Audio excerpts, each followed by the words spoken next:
Hello friends, मार्गदर्शन competition classes में आपका स्वागत है। आज हम आपको आदि शंकराचार्य के जीवन परिचय के बारे में बताएंगे, जीवन के बारे में परिचय देंगे।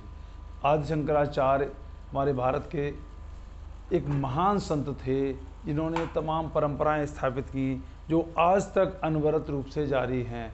देखिए, आदि शंकराचार्य के बारे में तमाम बातें, तमाम किंवदंतियाँ प्रचलित हैं, लेकिन एक मत सभी विद्वान हैं कि ये अल्पायु, इनका जीवन बहुत कम समय का था और लेकिन कम समय में ही ये इतना काम करके चले गए जितना करने में शायद है कि शताब्दियाँ भी कम पड़ सकती हैं। तो हम देखते हैं आदि शंकराचार्य का जो जन्म होता है वो केरल प्रांत में हुआ था। केरल प्रांत में अलवर नदी के किनारे, उत्तरी किनारे पर कलादी नामक ग्राम में इनका जन्म होता है। ये मालाबार तट पर कलादी ग्राम था और वहाँ पर इनका जन्म होता है। इनके जो पिता का नाम था शिवगुरु था। नंबूदरी ब्राह्मण थे, केरला में नंबूदरी ब्राह्मण होते हैं, तो ये नंबूदरी ब्राह्मण थे। इनकी माता का नाम आर्यांबा था। इनके माता और पिता जो थे वो शिव भक्त थे, शिव की आराधना करते हैं और ये माना जाता है कि उन्हें जीवन के एक तरीके से कह सकते हैं कि वृद्धावस्था में पुत्र प्राप्त होता है। तो होता क्या है, ये शंकराचार्य के माता पिता शंकर की पूजा करते हैं, भगवान शंकर की, भगवान शिव की। तो भगवान शिव इन्हें दर्शन देते हैं स्वप्न में और ये कहते हैं कि मैं स्वयं तुम्हारा पुत्र बनकर आऊँगा, लेकिन मेरा जीवन बहुत ही अल्प होगा, अल्प समय तक ही मैं रहूँगा। तो शंकराचार्य उनके पुत्र, इसीलिए उनका नाम शंकराचार्य का शंकर रखा जाता है। हम देखते हैं शंकर 1 वर्ष की अवस्था में ही अपनी भाषा के भाव व्यक्त करने लग गए थे और 2 वर्ष में तमाम पुराण कंठस्थ उन्होंने कर लिए थे। 3 वर्ष की अवस्था आते आते उन्हें अपनी मातृभाषा मलयालम पर संपूर्ण ज्ञान हो चुका था। चूड़ाकर्म संस्कार उनका 3 वर्ष की उम्र में होता है और हम देखते हैं कि 5 वर्ष की अवस्था में उनका उपनयन संस्कार होता है, अर्थात जनेऊ संस्कार होता है। और उपनयन संस्कार के बाद वो गुरुकुल में पढ़ने के लिए, अध्ययन के लिए चले जाते हैं। जब 5 साल में की आयु में वो गुरुकुल के लिए जाते हैं तो हम देखते हैं केवल 2 वर्ष के समय में, अर्थात 7 वर्ष की आयु तक वो संपूर्ण वेदों का, शास्त्रों का पूरा ज्ञान अर्जित कर चुके थे। 2 वर्ष में जब पूरा ज्ञान अर्जित कर चुके थे, अब आप अंदाज़ा लगा सकते हैं, अनुमान लगा सकते हैं कि शंकराचार्य की कितनी प्रखर बुद्धि होगी। 7 वर्ष की आयु में वो घर आ जाते हैं वापस और अध्यापन का कार्य आरंभ कर देते हैं, वेदों और शास्त्रों की शिक्षा देने का कार्य आरंभ कर देते हैं। उनकी ख्याति केरल क्षेत्र में फैलने लगती है। जो केरल के राजा होते हैं वो शंकराचार्य के पास अपने मंत्रियों को भेजते हैं और मंत्रियों को इस बात के लिए भेजते हैं कि शंकराचार्य उनके दरबार में आकर मुख्य पुरोहित का पद ग्रहण करें, लेकिन शंकराचार्य इस पद को अस्वीकार कर देते हैं और मंत्रियों के बुलावे पर दरबार में नहीं जाते हैं।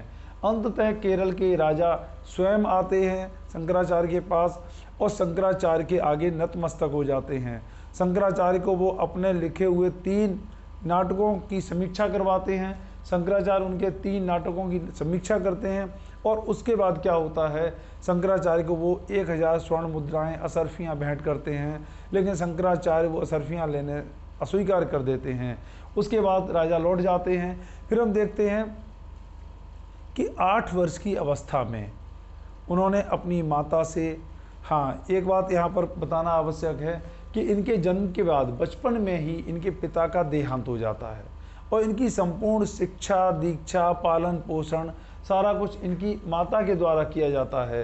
तो हम देखते हैं जब इनकी 8 वर्ष की अवस्था होती है, ये माँ से संन्यास की अनुमति मांगते हैं, लेकिन माता इन्हें संन्यास की अनुमति नहीं देती हैं। एक बार क्या होता है, जब ये नदी में स्नान कर रहे होते हैं, माता इनकी साथ होती हैं और इनके पैर को एक मगरमच्छ जकड़ देता है। इनकी माँ घबरा जाती हैं। तो शंकराचार्य जी ये कहते हैं माता से, अगर आप मुझे संन्यास ग्रहण करने की अनुमति दे दें तो ये मगरमच्छ मेरा पैर छोड़ देगा। तो उन्हें लगा कि जीवन नष्ट होने से अच्छा है पुत्र सन्यासी बन के ही कम से कम रहेगा तो उसका जीवन तो सुरक्षित रहेगा, इसलिए वो शंकराचार्य को संन्यास धारण करने की अनुमति दे देती हैं। लेकिन एक शर्त पर उन्होंने ये कहा था कि जीवन के अंतिम समय में जब उनकी मृत्यु होगी तो वो उनके साथ होंगे और उनका अंतिम संस्कार स्वयं वही करेंगे, शंकराचार्य ही करेंगे। तो हम देखते हैं कि शंकराचार्य ने उन्हें इस बात का वचन दिया है। शंकराचार्य को जैसे ही उन्होंने संन्यास धारण करने की अनुमति प्रदान की है और उसी समय मगरमच्छ उनका पैर छोड़ देता है। शंकराचार्य नदी के बाहर आ जाते हैं और शंकराचार्य संन्यास ग्रहण करने के लिए गृह को त्याग देते हैं, घर त्याग देते हैं। ऐसी स्थिति में क्या होता है, वो नर्मदा के तट पर पहुंचते हैं और गौड़पाद के शिष्य गोविंद योगी को अपना गुरु बनाते हैं। गोविंद योगी को जब अपना गुरु बनाते हैं तो गोविंद योगी के द्वारा ही उन्हें संन्यास की दीक्षा दी जाती है, आत्मविद्या का उपदेश प्रदान किया जाता है और अंत में परमहंस की उपाधि प्रदान की जाती है। इस प्रकार से शंकराचार्य जी एक सिद्ध महात्मा बन जाते हैं। अब वो अपने गुरु से ज्ञान प्रचार की आज्ञा मांगते हैं। गुरु उन्हें ज्ञान प्रचार की आज्ञा प्रदान कर देते हैं और काशी जाने का उपदेश देते हैं। काशी जाने का उपदेश देते हैं तो इस प्रकार से शंकराचार्य काशी में जाते हैं, वहाँ पर शिव की आराधना करते हैं, बाबा विश्वनाथ की आराधना करते हैं और अपने ज्ञान का प्रचार करते हैं। हम देखते हैं कि उनकी इस प्रकार से चातुर्दिक ख्याति फैल जाती है, चारों ओर उनकी प्रसिद्धि फैल जाती है और शिवजी के द्वारा ये माना जाता है कि भगवान शिव के द्वारा स्वयं उनकी परीक्षा ली जाती है, जिस परीक्षा में वो पास होते हैं और अंततः अद्वैत मत का जो ज्ञान है भगवान शिव ने स्वयं आदि शंकराचार्य को दिया है, शंकराचार्य को प्रदान किया है। इनकी ज्ञान प्राप्त करने की तीव्र अभिलाषा थी। इसी के कारण फिर ये क्या करते हैं, भारत का भ्रमण करते हैं और भारत के भ्रमण के अंतर्गत सारे तीर्थ स्थलों की यात्रा करते हैं और भारत में फैले हुए विभिन्न संप्रदायों, जो इनके जीवनीकार हैं आनंद गिरी, उनके अनुसार 50 संप्रदायों के विद्वानों को, संत महात्माओं को इन्होंने शास्त्रार्थ में पराजित किया है। जैन, बौद्ध आदि तमाम जिस तरह के भारत में संप्रदाय थे, इन सभी संप्रदायों के विद्वानों को, संत महात्माओं को इन्होंने शास्त्रार्थ में पराजित किया है और शास्त्रार्थ में पराजित करने से क्या हुआ, इन्होंने भारत की दिग्विजय, इस तरह से इन्होंने भारत की दिग्विजय प्राप्त की है। और हम देखते हैं कि महेशमती नर्मदा के तट पर आधुनिक महेश्वर जो मध्य प्रदेश में स्थित है, वहाँ पर मंडन मिश्र और उनकी पत्नी भारती मिश्र से इनका शास्त्रार्थ होता है। इस शास्त्रार्थ में आदि शंकराचार्य जी निरुत्तर हो जाते हैं। ऐसी स्थिति में फिर वो क्या करते हैं, 1 वर्ष तक अध्ययन करते हैं और उसके बाद फिर भारती मिश्र और मंडन मिश्र को अपने शास्त्रार्थ से पराजित करते हैं। अंततः मंडन मिश्र और भारती मिश्र उनके शिष्य बन जाते हैं। इस प्रकार से हम देखते हैं कि आदि शंकराचार्य ने अपने शास्त्रार्थ के द्वारा ज्ञान के क्षेत्र में, शास्त्र के क्षेत्र में भारत में दिग्विजय, चातुर्दिक, संपूर्ण भारत में, संपूर्ण आर्यावर्त में एक दिग्विजय स्थापित की। जिस तरह से भारत के चक्रवर्ती सम्राट शस्त्र के बल पर जिस तरह से भारत की दिग्विजय प्राप्त किया करते थे, उसी तरह से शंकराचार्य ने शास्त्र के बल पर संपूर्ण भारत की दिग्विजय प्राप्त की है।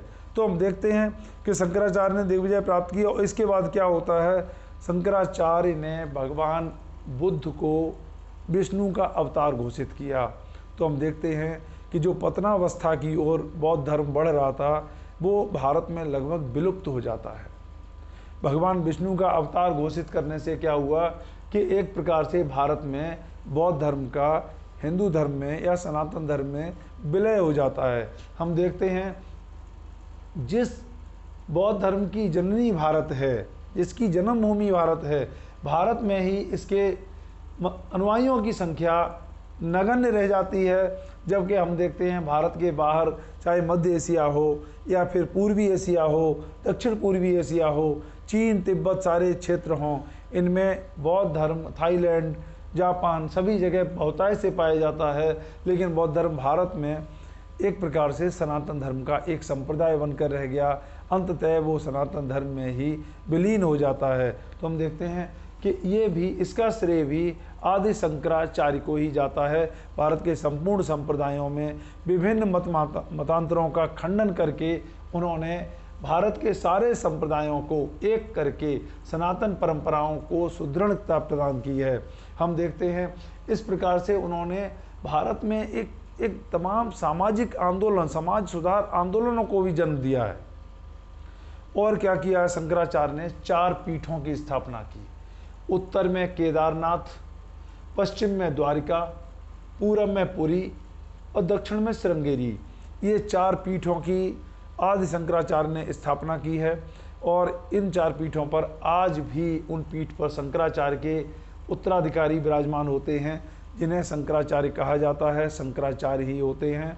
और हिंदू धर्म में उनकी अत्यधिक प्रतिष्ठा है। उस प्रतिष्ठा के पीछे कहीं न कहीं आदि शंकराचार्य का अत्यधिक गरिमापूर्ण जीवन, अत्यधिक विद्वतापूर्ण जीवन का प्रभाव आज तक भारत में विद्यमान दिखता है, जिसके कारण आज भी वो सनातन धर्म के आध्यात्मिक नेता हैं, आध्यात्मिक गुरु हैं। और इन शंकराचार्य भारतीय हिंदू परंपरा में, सनातन परंपरा के सर्वोच्च पद पर विद्यमान हैं। तो हम देखते हैं कि शंकराचार्य के द्वारा ये सारे काम किए जाते हैं। और उन्होंने अद्वैत मत का प्रचार किया, अद्वैत मत को स्थापित किया। ये अद्वैत मत क्या है? अद्वैत मत का आशय शंकराचार्य के दर्शन से है। शंकराचार्य ने दर्शन में ये बताया, अपने दर्शन में उन्होंने क्या किया? उपनिषद, ब्रह्मसूत्र और गीता पर भाष्य लिखे और इन भाष्यों के माध्यम से अपने मत का प्रतिपादन किया। अपने मत का क्या प्रतिपादन किया? कि ब्रह्म और आत्मा एक है, अलग नहीं है, पृथक नहीं है। और जो माया है, माया वास्तव में देखा जाए तो एक भ्रम की स्थिति उत्पन्न करती है।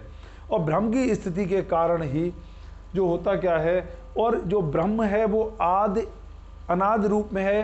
ब्रह्म निराकार है, निर्विकार है और उसका कोई भी स्वरूप नहीं है। लेकिन जब ब्रह्म अपनी सृष्टि की रचना करता है तो वही ईश्वर का रूप धारण करता है, जो साकार ब्रह्म के रूप में माना जाता है। लेकिन वास्तव में देखा जाए तो उसका जो स्वरूप है वो ब्रह्म का एक निराकार, सर्वव्याप्त यही रूप है। और आत्मा और ब्रह्म एक ही हैं। माया एक प्रच्छन्न अवस्था उत्पन्न करती है। ये सारी बातें उन्होंने अपने अद्वैतवाद के अंतर्गत बताई हैं। अद्वैतवाद में उन्होंने ईश्वर और ब्रह्म के अंतर को एक नट के माध्यम से, नट किस प्रकार से तमाम भूमिकाएं अर्जित करता है, लेकिन उसका जो वास्तविक स्वरूप है वो नट ही रहता है। कभी वो राजा, कभी वो सन्यासी का रूप धारण कर सकता है, लेकिन वास्तविक स्वरूप उसका नट का ही रहता है। इसी तरह से ब्रह्म विविध रूप धारण करने के बाद भी उसका जो वास्तविक स्वरूप है वो निराकार ब्रह्म का ही होता है। तो इन सारी बातों को हम एक सेपरेट वीडियो में शंकराचार्य के दर्शन के बारे में बताने की आवश्यकता है, जो भविष्य में कभी भी शंकराचार्य के दर्शन के बारे में एक सेपरेट वीडियो में आपको बताया जाएगा। आप मेरे इस मार्गदर्शन कंपटीशन क्लासेस चैनल को सब्सक्राइब करें और वीडियो को लाइक और शेयर करें। शंकराचार्य का होता क्या है, अंतिम समय में जब उनकी माँ बीमार होती हैं, अस्वस्थ होने का समाचार प्राप्त होता है, तो वो श्रृंगेरी में होते हैं। श्रृंगेरी से माँ के पास पहुँचते हैं। माँ उन्हें देखकर प्रसन्न हो जाती हैं और अंततः माँ उन्हीं की उपस्थिति में प्राणों को त्याग करती हैं। उसके बाद वो अपनी माँ का अग्नि संस्कार, अंतिम संस्कार करते हैं, जो कि भारत की सन्यासी परंपरा के विरुद्ध था। लेकिन शंकराचार्य ने अपनी माता को जो वचन दिया था वो संन्यास परंपरा का उल्लंघन करके भी निभाया। और हम देखते हैं शंकराचार्य ने 32 वर्ष की अल्प आयु में ही अपने प्राणों को त्याग दिया। शंकराचार्य ने 32 वर्ष में इतने कार्य कर दिए कि शायद है कि इनके लिए शताब्दी भी कम पड़ सकती थी। अब नेक्स्ट वीडियो में हम आपको इस श्रृंखला को आगे बढ़ाते हुए फिर इसी श्रृंखला के अंतर्गत किसी भारतीय विद्वान के बारे में, महापुरुष के बारे में बताएंगे। तब तक के लिए धन्यवाद।